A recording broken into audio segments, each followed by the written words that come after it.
Hello दोस्तों, मैं पूजा स्वागत करती हूँ आपका अपने व्लॉग में। तो दोस्तों, आई होप आप लोग अच्छे होंगे। मैं भी बिल्कुल ठीक ठाक हूँ और फिलहाल मैं काट रही हूँ तोरी और साथ में प्रिपरेशन कर रही हूँ सीटेट एग्ज़ाम की। और घर के काम करते हुए ही हमें ये एग्ज़ाम की तैयारी करनी पड़ती है। मैरिड लाइफ में अक्सर ऐसा होता है कि घर के काम भी करो और साथ में पढ़ाई भी करो। तो बस वही कर रही हूँ। पापा के लिए तोरी काटी है क्योंकि पापा परहेज का खाना खाते हैं। और लास्ट व्लॉग में मैंने बताया था आपको कि मम्मी पापा दोनों मेरे साथ ही रहते हैं। तो वही पापा का खाना वगैरह बनाकर इधर झाड़ू पोछे की शुरुआत कर दी है, क्योंकि काम जल्दी ख़त्म करने के बाद ही फिर मैं पढ़ने बैठूंगी। जोदारों से महान स्नानागार का साक्ष्य मिला है। इस स्नानागार को बनाने में पकी हुई ईंटों का इस्तेमाल हुआ है। क्या हो जाएगा आंसर? और आफ्टर मैरिज आपको ऐसी ही तैयारी करनी भी पड़ती है। आप वीडियो के थ्रू पढ़ सकते हो। अब तो काफ़ी सुविधा है कि यूट्यूब पे आप किसी भी चैनल से तैयारी कर सकते हो।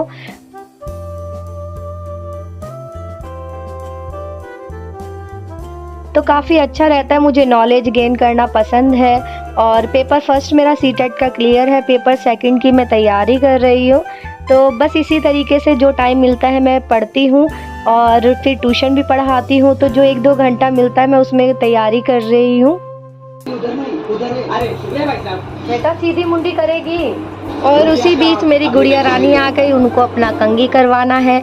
तो अब उसके बाल बांधूंगी मैं। मतलब छोटे छोटे काम तो ऐसे आते रहते हैं। अगर घर पे आप स्टडी करते हो तो एक बार खाना देने उठो, एक बारी मतलब बच्चों के लिए उठो, बैग पैक करो, उनका होमवर्क कराओ। तो बहुत सारी चीज़ें आपको मैनेज करके चलनी पड़ती है और यही शायद ज़िंदगी भी है। तो चलिए, उतार चढ़ाव तो होता रहता है ज़िंदगी में। तो हाँ, उससे संघर्ष करके हमें जीतना होता है, सफल होना होता है। और यही ज़िंदगी है और इसी में मज़ा है जो भी चीज़ है। और मेरे को पढ़ता देखकर मेरा बेटा भी मेहनत करता है। वो भी 6 बजे सुबह उठ के मेरे साथ तैयारी करने लग गया, बैठ के अपना स्कूल का होमवर्क। तो अच्छा लगता है, बच्चे भी आपको देखकर सीखते हैं। तो फिलहाल मेरी दिन की शुरुआत अभी पढ़कर ही हो रही थी, क्योंकि सीटेट के एग्ज़ाम आ रहे हैं। तो जो समय मिलता मैं उसमें तैयारी कर लेती हूँ। और अभी मैं फ़िलहाल नहा धोकर आ चुकी हूँ, घर के सारे काम फिनिश हो चुके हैं। अब जल्दी से हम तैयार होंगे और उसके बाद जाएंगे मंदिर। तो जल्दी से रेडी हो जाती हूँ।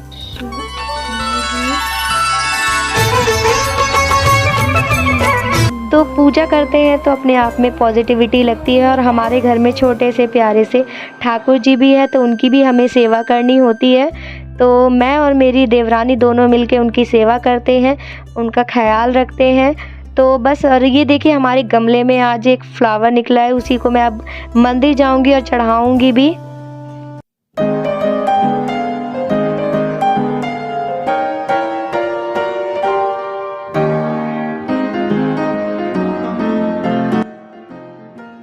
तो दोस्तों, जैसे ही मंदिर से मैं आई और अपना बोरिया बिस्तर समेटा मैंने और चल दी पढ़ने के लिए और सारी बुक्स वगैरह इकट्ठी कर रही हूँ, तब तक बाहर से कोई आवाज़ देता है। तो हमारी एक शॉप है फ़ोटोकॉपी वगैरह की, तो वहीं से फिर किसी ने आवाज़ दी। फिर दोबारा उठ के मैं गई हूँ, उसकी फ़ोटोकॉपी करी है जो भी डॉक्यूमेंट्स हैं, फिर वापस आके पढ़ने बैठती हूँ। तो बार बार उठते बैठते पढ़ना रहता है। तो जैसे मैनेज होता है कोशिश करती हूँ। और इसी बीच बच्चे भी स्कूल से आ गए, फिर उन्होंने भी परेशान करना शुरू कर दिया। कहो ना, चुपचाप से बच्चे पढ़ते नहीं है क्या? पढ़ना नहीं बैठ सकते हो?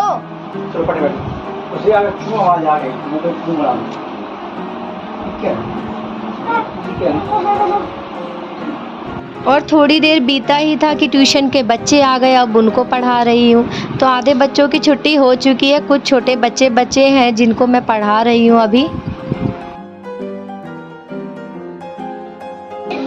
सच मां साक्षी ने उत्साह से पूछा। हाँ, तो दोस्तों, ये है मेरे पापा जो खेल रहे हैं ईशु के साथ। तो अभी फ़िलहाल कुछ महीने पहले 1 महीने पहले पापा को हेल्थ इशू हो गया था, जिसके कारण पापा मम्मी अभी मेरे साथ रह रहे हैं। तो पापा की कुछ ज़्यादा ही सीरियस तबीयत ख़राब हो गई थी, तो पापा को लेकर मैं 10 दिन तक हॉस्पिटल में रही भी थी। पापा को आया था हार्ट अटैक, तो उस बीच बड़ी परेशान भी रही थी मैं। तो अभी फ़िलहाल पापा ठीक हैं और बच्चों के साथ काफ़ी मस्ती करते हैं। और अभी ईशु और पापा दोनों है ना बैलून की फ़ाइट कर रहे हैं, और जिसमें देखते हैं कौन जीतता है।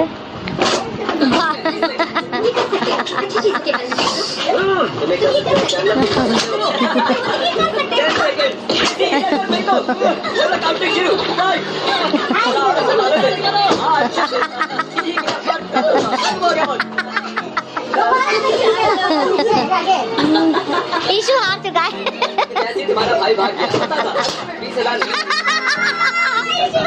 बैलून फाइट में ईशु हार गया।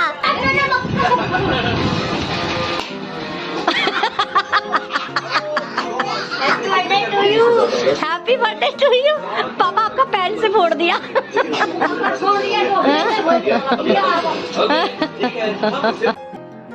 तो पापा भी फ़िलहाल ठीक हैं और सही है, अभी ट्रीटमेंट उनका चल रहा है और आई होप जल्दी से स्वस्थ हो जाएंगे।